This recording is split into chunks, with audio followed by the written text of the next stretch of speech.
Hey Reddit, when did your "something's not right here" gut feeling ever save you? My mom dropped my 3-year-old brother off at daycare before she had to work in the morning. When she got to work she had this terrible feeling something was wrong with him. She ended up leaving work and drove to the daycare. She found the daycare lady inside sleeping while the daycare kids, including my brother, were running around the pool. My brother never went back to that daycare again. I had a gut feeling I should pull my wallet and phone out of my purse. Not even 20 seconds later, I get mugged. The man dragged me across the sidewalk and stole my purse, but all he ended up getting was a juice box and my birth control. Forgot one. About 10 years ago. Working security at a site about 50 miles from home. Got off shift at midnight. And didn't bother to change out of uniform because I was only going to stop for gas. 2 stations in the town I was working in were open after midnight. But it slipped my mind as I drove past the first one. Pulled into the other. Same brand. Same gas price. Same sort of dump entirely, and just didn't like something about it. Nobody else around but he clerk that I could see. But I decided to go back to the other one. Topped off and headed back out of town. I get close to that station again. 3 city cop cars. 2 deputies and a state trooper are outside blocking the road with guns drawn. Turns out a city cop walked in on a robbery. Dude put a bullet in his vest. And the store owner knocked the robber out cold with a bat before the cop could recover enough to get his gun out. That would have been me. In a uniform with a nice shiny badge. But no body armor. I went to hospital with shortness of breath and my heart racing.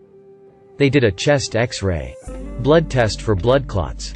ECG. And a few other tests, but all came back normal.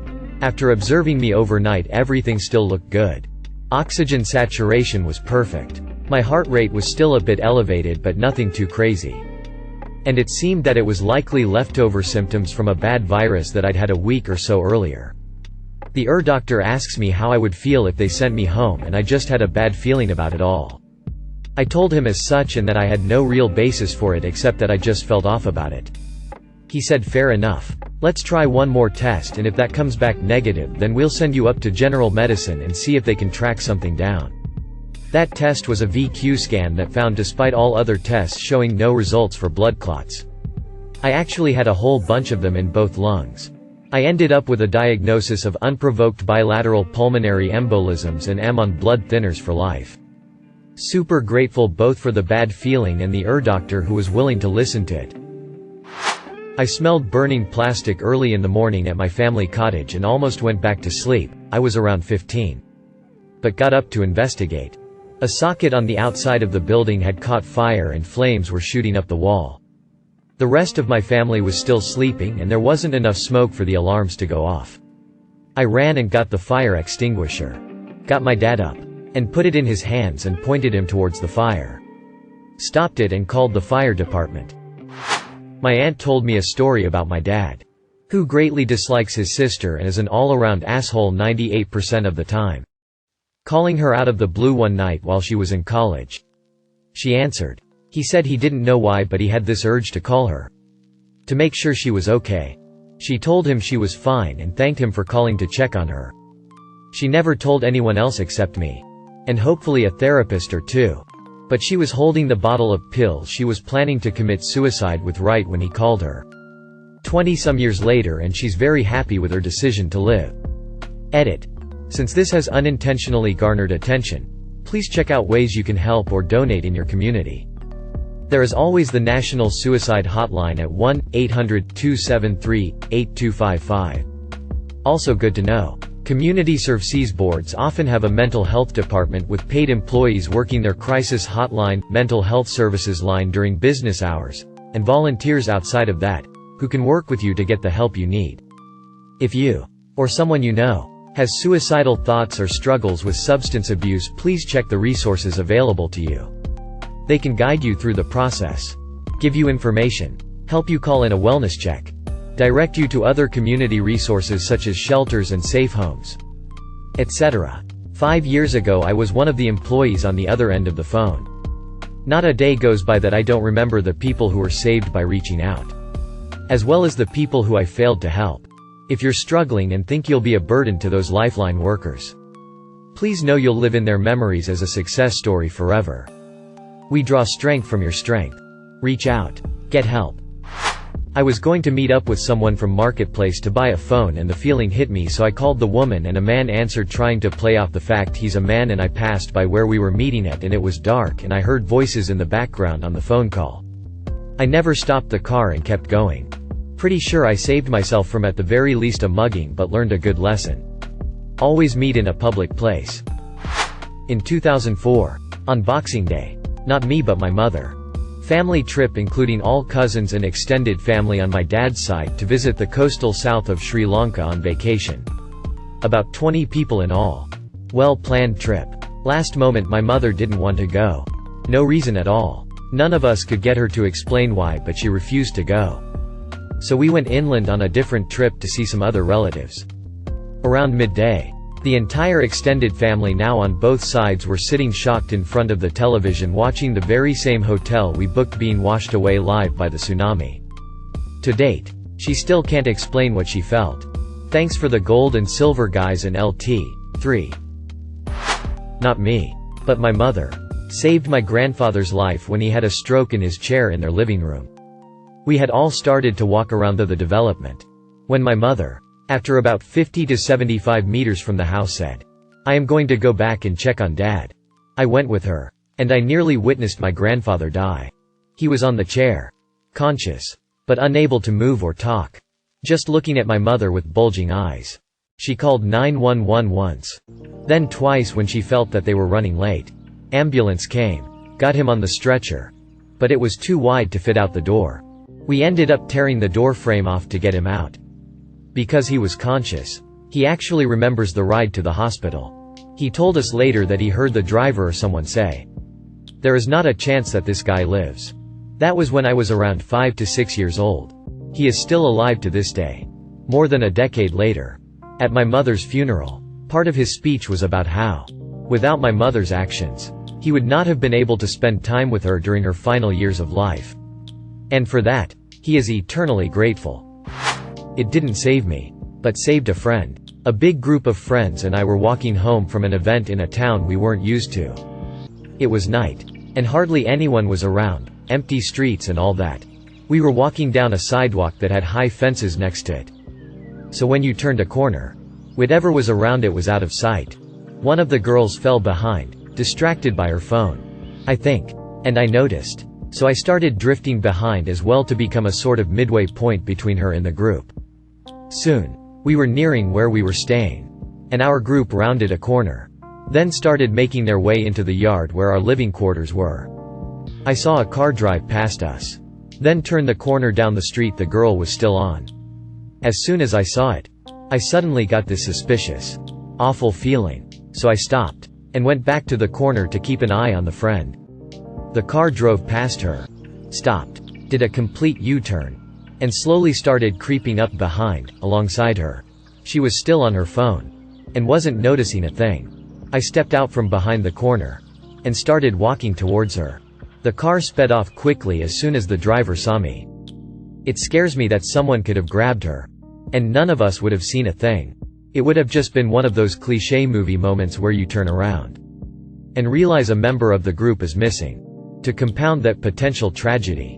She'd just gotten engaged a few weeks prior. I think the fact that we had worked with some safe houses in the area that discussed human trafficking probably aided in me being on high alert. And the area we were in was known for that sort of thing. I was 15 years old and my mom dropped me off at McDonald's to get breakfast while she went across the street to get Starbucks. It was a shopping mall in suburbia and we were on the way to pick up a new kitten a few hours away. Instead of walking the 100 yards to my mom, I sat outside waiting for her to pick me up. Teenagers, I guess. As I'm standing there, a guy in an old station wagon with 2 kids in the back starts talking to me. He asks me where I'm going and I say whatever town it was. He says he's going there too with his kids and asks if I want to come. I tell him no, that my mom is across the street, and he comes closer. My gut is saying something is off, so I see a random woman walk out of Starbucks and I point to her and say that's my mom right there. He freaked out and left really quick. I still remember those 2 kids in the backseat. They looked so off. I wonder to this day if they are okay. Edit 1. I did not tell my mom and I don't know why. I think I was scared she would be upset with me and not want to go get a kitten. I was barely 15 and teenagers are selfish buttheads. I finally told her a few years ago and she was super upset about it. I was so freaked out I didn't even think to get a plate. I grew up in suburbia, but the rich kind of suburbia where this kind of stuff was never talked about. I wasn't into true crime, so I had no idea what you're supposed to do. If I had the knowledge I have now, I obviously would have handled it totally differently. Not mine, but my dad's. I was downstairs helping him with some woodworking when I was 10 or 11. He went to run a 2x4 through the table saw when he noticed I was at his elbow rather than behind him. He stopped and told me to never stand behind a board when it's going through the saw in case it gets thrown. I thought he was being overly cautious and I didn't have as good of a view from behind him. But whatever. I got behind him. He flipped on the saw and ran the board through. He only got 1/3 of the way through, though. When the blade hit a knot and flung the 2x4 hard enough to crash against the wall 10 feet behind. If I hadn't moved, it would have hit me square in the chest and could have killed me. I was an unpopular kid. And I always wanted to go on sleepovers, but it rarely happened. In 6th or 7th grade, one get invited to this girl's house for a birthday party. I am friendly with her but not close. I go to her house and I feel weird right away. Her mom and stepdad were sitting in the living room smoking, but being perfectly friendly. The whole night. I couldn't shake this feeling of oppressiveness, despair, and danger. I spent the evening keeping my guard up and keeping an eye out for the entire family. Without any idea why. At night the girl begs me to spend the night. Even though it hurt to say no when I could tell she was desperate. I lied and told her my parents wouldn't let me. When they said over the phone they would. A couple of months later, a student told me she had left the school and moved because her stepfather would molest her at night in her bed. I think of her often. And hope she wasn't hurt that night. And hope she's doing better, but I am glad I got out. Asterisk my apostrophe key isn't working. Edited to add. No. I didn't understand what was going on. I would have told somebody. I was also being creeped out by her otherwise cute brother. Which I just remembered. And there are multiple posts like this. Not a repost. Which is very sad. My dad had to go to court to settle a way overdue payment for the place he worked at.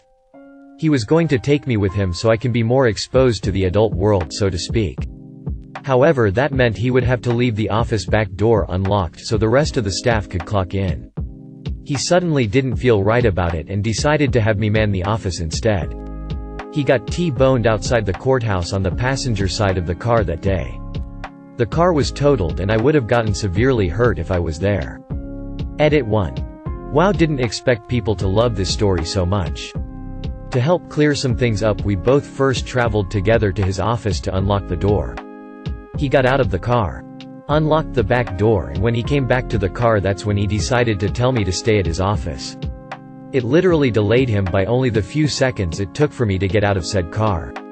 Edit 2. Thanks for the award, kind stranger. Saw a mannequin ominously placed by the trash in a dark alley. Almost walked away, but decided to check it out because something felt really off. Turned out to be a 15-year-old girl who had OD'd. Edit. Since people are asking. The whole story goes like this. 2 friends and I were filming a music video and got back to our friend's house around midnight. As we're walking in his back door, I see the mannequin laying by the trash can. I honestly thought it was a prank at first because the alley was completely dark and the mannequin was laying perfectly under the one light in the alley. I decide to check it out and my 2 friends come with. As we get closer, we realize that it's a girl. We figure she's mid-20s and probably just passed out drunk cause there's a bunch of shitty bars in the area. My one friend shakes her. After a few shakes she comes to and has this absolutely wild, animal-like look in her eyes. She hops to her feet, thrashes at us a bit, before taking off down the dark alley. She's understandably afraid because she just came to in a dark alley with 3 dudes hovering over her. As she makes her way down the alley, we try to tail her while giving her space because she's acting wild. I want to call the cops.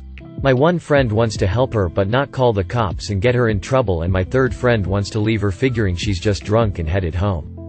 While arguing about what to do, keeping our distance so we don't freak her out. We actually lose track of her but find her phone in the middle of the alley. It's got hundreds of missed calls. It starts ringing, so we answer it, and it's an extremely and understandably upset friend who says everyone has been trying to get a hold of her. She says she's not in the state, but says she will call her mom and have her call us in a minute. A minute later, the mom calls and tells us that her daughter is 15 and went missing earlier that night. She is eerily calm and nonchalant about the whole thing and says something to the effect of, "Oh, she had her wisdom teeth out earlier that day and is probably just messed up from the meds." She says not to worry about the cops. She'll handle them, and her boyfriend will be by shortly to grab the phone. About 10 minutes later, the mom and the boyfriend show up with flashlights, grab the phone and all the info we have, make a few weird jokes and go off down the alley. The whole thing was weird, but we figure they're not worried, so we go on about our night feeling uneasy. The next day, my buddy calls me and says the mom showed back up at his house. Has a full-on breakdown in his living room. Tells him that they found her down the road a few minutes after we met with them. Turns out she had downed almost a whole bottle of vodka and every pill she could find in the house. They had to pump her stomach, and the doctors said if we hadn't found her and she would have been dead before morning. The mother then hugs my friend, gives him an envelope and leaves. The envelope had $1,000 in it. Luckily we had exchanged addresses with the mother earlier. So my buddy went and slipped the money back under her door. I say I don't know if she made it, because even though she got saved that time, if she's 15 and going through that much, I just don't know. I think about her a lot and truly hope she's doing okay. A guy definitely roofied my drink at a bar. He was totally mild-mannered and not creepy at all. Asked me how to sign up for karaoke and pick a song. Sat beside me and talked casually. Didn't touch me once. But then he pointed to something behind my head to distract me. I looked away and looked back at him, and he was looking away from me into the crowd of people. Was a very stupid way to distract someone. To point and then act like you didn't do anything, as opposed to pretending to have thought you saw something. Then, I saw him screwing one of those little canisters back shut on his keychain. I asked him what he kept in there to call him out. He was cold and expressionless as he began to slowly twist it back open and said there was nothing in there. I stopped drinking my drink and he performed his song. Then I sang and he took off immediately after. It was really fucked up, and I'm glad he wasn't very smooth or IDK what could have happened. What always freaked me out was how normal he seemed, before he became suddenly cold and robotic when I called him out on that canister thing. But it made me realize, of course a rapist would seem normal, that's how they get close enough to you to attack you. Edit. Whoa. I did not expect this kind of response at all. I wrote my comment shortly before going to bed, and was shocked to have woken up to all this. I don't even know what awards actually do. I haven't been on Reddit that long. I thought if I were to ever blow up on here, it'd be for a well-timed reference to The Office. I'm actually pretty bummed that of all things, this subject is such a popular one. I wish this didn't resonate with so many people. For all of you who went through something like this, or worse, after all, I went home safe, I'm so very sorry. And I am praying for you. And I thank you for your support and kindness. If I had bothered to proofread before submitting, I might have been more clear or thorough with information. To answer some of your comments, questions. First of all, I wasn't drugged, my drink was. And I took only 1 or 2 sips after he did it and didn't drink a drop more because I was suspicious. Thank God. That's why I can remember what happened. And yeah, you probably have read this story before. This exact situation is unfortunately not too uncommon, it seems. Just take a look at the comments here. I can safely say I've read enough near rape stories to last a lifetime. If you think I made it up for virtual points from internet strangers, that speaks to the way your own mind works. Not mine. As for the fact that I should have reported him immediately, I actually didn't put it together in the moment. At least, I didn't think I did. It was more a doubt in the back of my mind, and I didn't fully believe it. I thought maybe I was just being paranoid and I didn't fully trust my own judgment. It was only after replaying the events in my mind and talking it out with someone else in the following days, weeks, that I completely put it together and realized that the suspicion I'd felt had been right. I wasn't being paranoid or crazy. His intentions were very clear after the fact. But at the time I didn't realize it. I'm sure I should have gone to the police. But as I said, it took some time to even fully understand, believe what had happened. I did message someone working at the bar, who's friends with my ex's mom. She never replied to me and I didn't take it any further. I also felt ashamed and stupid. Though I shouldn't have. I was not at the bar alone. But I was left alone. I went with my male cousin who is 10 years younger than me and pretty clueless. And he was hanging out at the bar getting hammered and waiting for this girl who worked there who he had a crush on. I can be pretty naive. I grew up pretty sheltered and I never really went through a party phase. Thus, I don't have a ton of experience going to bars or parties. So whatever you think I should have or could have done differently, I did the best that I could in that situation. And it's much easier to say that you would have done the perfect thing when you're not in the situation and you're not me. P.S. He was a shitty singer. Thank you for watching. If you enjoyed this video, don't forget to drop a like. If you would like to see more content like this in the future, subscribe and turn on notifications to be notified about future videos. Now check out one of these interesting videos.